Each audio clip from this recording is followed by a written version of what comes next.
na bamwe mu bo babana hafi mu bahorana kugira ngo tumenye ese koko ibyo bintu avugwaho nibyo koko ntimufite amatsiko yo kuba mwabimenya. Ku murongo wa telefone turi buze guhamagara yaba uwo Kasuku wabizanye nyine watangije urwo rugamba rwo kugira ngo umukobwa wacu bimagine yuko anuka. Miss Nyambo muri no minsi abanyarwandakazi mu mukunda mu musengere kuko yahuye na shitani z'abantu nyine bakorana muri showbiz barimo bamugendaho. Ese ndabasuje cyane, nitwa Yves Jean de la Croix Blande. Uyu munsi rero tubazaniye inkuru itariho ivumbi bakunzi ba News 250. Mbabwiye yuko uno munsi ngiye kubagezaho inkuru itariho ivumbi mu kiganiro bavuga ngo akatarefufu.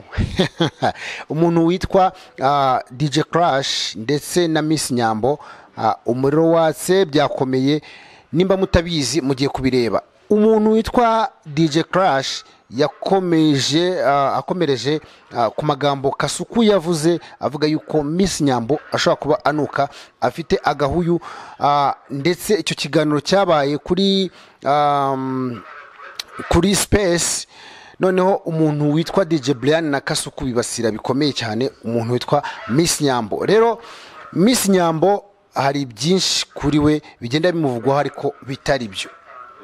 Ese wenda baba biterwa n'ishyari bamufitiye kubera yuko wenda no minsi ari kugenda mu minsi yashize yagendaga baryana hiti ngabateranye imbere baguranye mu modoka bigenze bite, bamwe ngo batangiye kumwiryaho, bamwe ngo yagiye ku mugabo ngo umugabo mureka kubera ko ngo yaba afite impumuro itari nziza cyangwa se agahuyu. Ibyo bintu rero turashaka kugira ngo byose tuze kubisesengura tubivugaho muri rusange. Turaza kuvugana na bamwe mu bo babana hafi mu bahorana kugira ngo tumenye ese koko ibyo bintu avugwaho nibyo koko ntimufite amatsiko yo kuba mwabimenya.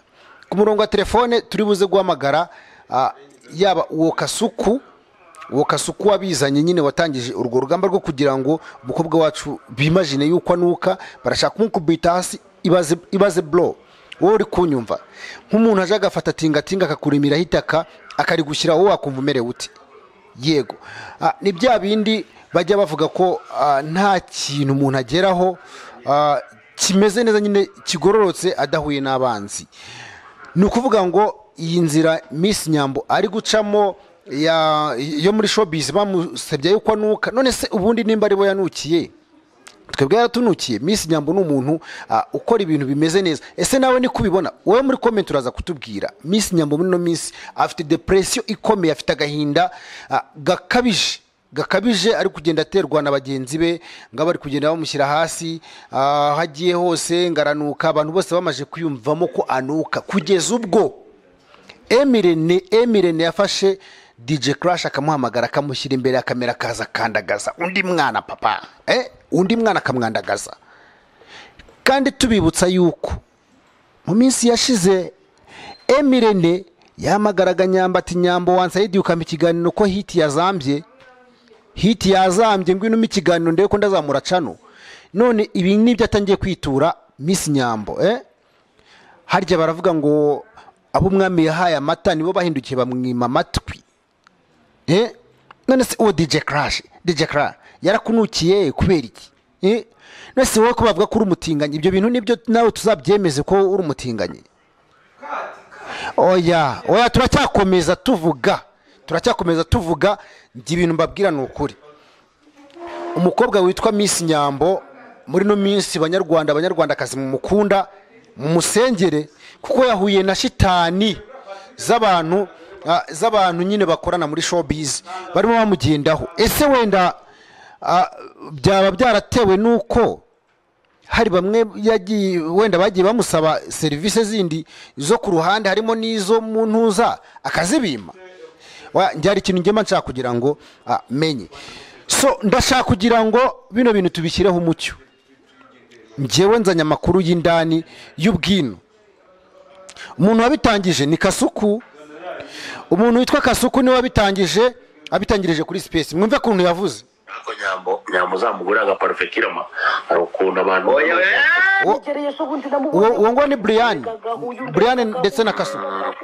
Kirama yo akantu impari kosadumba ariko sareka nkubwire je sibyo umva wabyumvishe neza. Ese wenda reka tugaruke gato tuganire. Wowe ari nkawe babikoze nkawe Eva wabigenza uti? Ntago nshaka kugira ngo wenda mvuge ibintu bya danje bya hatari. Itonde nushaka kuvuga ngo kati ndakomeza mvuge. Urankatingishiriza iki? Ndakwiyamye. Urumva? Ndakwiyamye. Ari nkawe wowe ubwawe bakavuga gutyo byagenda biti? Sibyo? Hari abantu batagira isoni. Ese wowe urinde uvuga gutyo ngo ngafite agahuyu utiteye ibyo biparufe byawe wowe Kasuku n'uruda ntago wanuka? Ariko ye urafata umwana w'amata, numara ufata umwana w'amata umuharabike, ufate Brian wagiye kwibagisha inda umuzane nawe ngo ngaje gusebya undi umwana unyororotse Nyambo, umwana w'ikibungo. Nyambo ikibungo ntago hakiba bya biboro kugira ngo uzagire. Gusa ariko ikintu nababwira ni kimwe, nuko mugomba kumva yuko uriya Nyambo ntagakwiye guhabwa kato. Nyambo ni umuntu washimishije abanyarwanda benshi muri showbiz. Ibaze ko hari n'abana benshi bagiye bavuka bakitwa Nyambo. Gake gake akagenda yigarurira imitima y'abantu bose. Umuntu witwa ya mpano yaririmbye ngo tinya umuntu kwereka inzira wayigeramo bikamubabaza akaguteranya no kuba mwamenyanye. Ibaze kweri umuntu witwa DJ Crash yaragiye yitereka imbere ya kamera zo kuri MI Empire arangije yumvikanisha buryo ki Miss Nyambo anuka. Ese ubwo niyo wenda tuvuge nimba ari uburwayi yaba afite buvuze yuko wenda yaba ari ikosa yaba ari defosi yaba ari uburwayi kandi umuntu avurwa gakira, sibyo? Umuntu avurwa gakira ntago ibyo bintu byo kuvuga ngo nagahuyu wenda biba biturutse kuba toga. No, for example hari nk'abantu ugenda gutyo ukabona ugasanga yibera mu ishyamba ariko ntanuka, cyangwa se akaba ari n'umwana wo mu bakire bya danje ariko nuka ntacyo yabuze. Rero namwe shut up, ndabiyamye ndabinginze, ndashaka kugira ngo bino bintu twebwe tubihereze umurongo. Miss Nyambo no guhabwa support ntago ari wo gutereranwa. Ibyo yakoze ni ibintu bikomeye, ntago ari ibintu byoroheje. Rero turasaba inzego zibishinzwe zibyinjiramo kino kibazo cya Nyambo ahabwa ubutabera. Nyambo ahabwa ubutabera kuko arimo aricwa mu mutwe. Iri ni yica rubozo barimo bamukorera, barashaka kumukubita hasi, barashaka kumutaba mu butaka bakamuhirikira etage, barashaka kumukubitaho amamisire kandi uriya mwana nta muntu ajya yataka, usibye no kuvuga ngo yataka n'abantu. Nta n'umuntu ndumva hari mu babana unamuvuga nabi, kereka abo bandi bashaka kuzana ibyo kurya kuri Gisenyi ndetse na Kigali hose byose bakabirya bakabimara. Barashaka kurya amafi n'inkoko icyarimwe. Baragenda bakavuga ngo yatandukanye na Titi ngo kubera ko gahuyu, ngo yatandukanye na Sheri we ngo kubera ko gahuyu. Nyambo barakubeshyera natashu, barakubeshyera. Nyambo we urabizi ukuri, urakuzi, turabiziranyeho. Icyo uri kuzira turanakizi ntago twata tunagishyira hanze kano kanya. Ako nibona ngombwa nge nzarekura bombe. Biba binababaje banyarwandakazi, bantu mwese mwakunze Miss Nyambo abanezeza cyane rwose. Muribuka iriya Nyambo na Titi kuntu yari meze neza iriya cano yabo, mubakurikirana buri munsi mwumva ko mwajya mureba akawati next season. Ese Titi niwe muntu wagiye se akaguteranyara? Titi nawe yaba yibagirwa vuba. Rero iki ngiki nashaka kugira ngo mbagezeho yari introduction. Ubwino n'ubwiriya bwose nzabazanira ejo niteretse ubundi noneho tugire byinshi dusesengura. Rero Mr. Cat Eva ndashaka kubwira ko ibintu byose ari amahoro. Naho ubundi umuntu wanga Nyambo aragahinga bikanga pe. Nyambo ndagukunda je teme boko, ariko noneho icyo nshaka kwivugira ni kimwe, ukomere muri bino bihe. Nta hantu namwe uzabura abanzi, niyo wajya mu ijuru hari uzasanga ari n'abanzi bariyo. Gusa ariko nyine ugende ugira ute, ukomere cyane, witurize, ubeho neza, kandi abo bandi bose ubapowe ubihorere. Rero nge ndabakunda cyane. Ubwo ikiganiro naho ubutaha nyine namukanya turaza tubiganireho. Murakoze, ndabakunda cyane. Eva urakoze katinga rero.